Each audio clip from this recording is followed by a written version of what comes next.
This is the Glenn Ford Report on the Real News Network. I'm Sharmini Perez coming to you from Baltimore.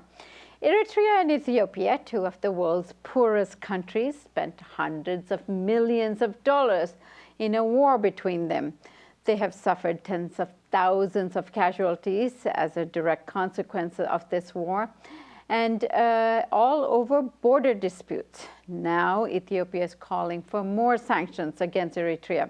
Now, joining me from Plainfield, New Jersey, to discuss all of this is Glenn Ford. Glenn is a co-founder and executive editor of the Black Agenda Report. Thank you so much for joining me, Glenn.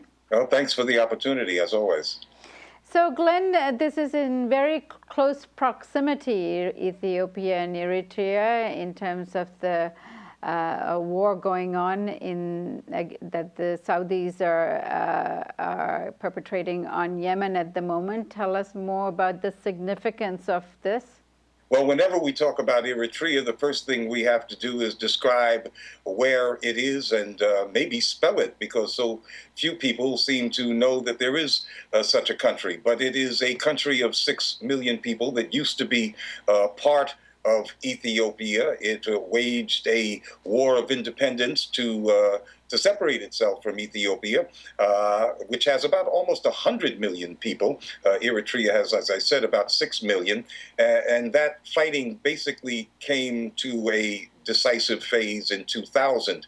And then in 2002, an international commission established a border between Ethiopia and Eritrea. However, Ethiopia decided that it didn't want to recognize that border, and since 2002, for the last 13 years, there's been a state of near war between those two countries. So on this April 13th, Eritreans around the world are staging protests and rallies, and they're demanding that Ethiopia do recognize that border and give peace a chance in that part of the world. The problem here is that Ethiopia does not have to give peace a chance with Eritrea. And it doesn't have to do that because it is a close ally. A better word would be client state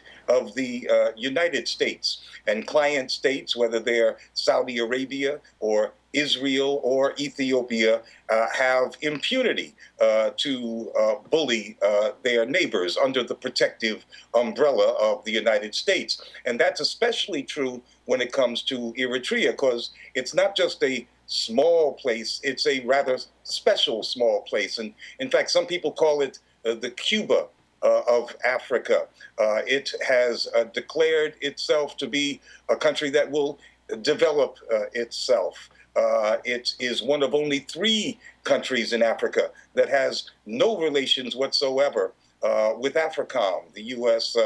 Military command in Africa. It is scrupulous in its avoidance of entanglements with multinational corporations. It refuses all manner of foreign aid, all, of course, based on the principle of independent development.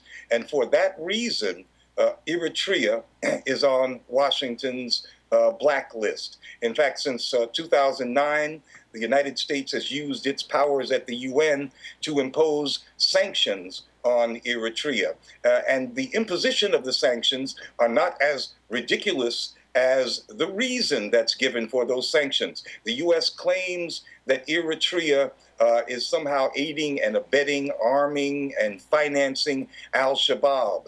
That's the Islamic fundamentalist Al-Qaeda-like outfit in Somalia.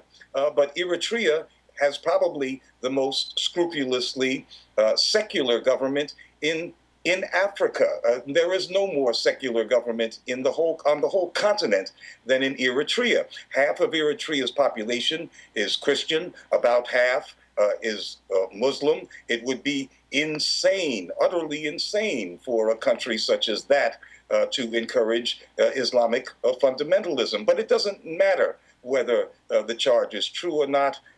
When you're a superpower, you can enforce it with sanctions. And we all know that sanctions are the prelude to war. They are the last step before war. And so here we have little Eritrea, which is not bothering anybody, which is trying to develop its own resources through the skills and talents of its own people, sitting there near what people like to call a choke point in the Red Sea, where much of the world's oil passes through daily, and across from a site where the U.S. and its allies are bombing another people to hell, with living under the threat, and I'm speaking of the Eritreans here, living under the threat of passing that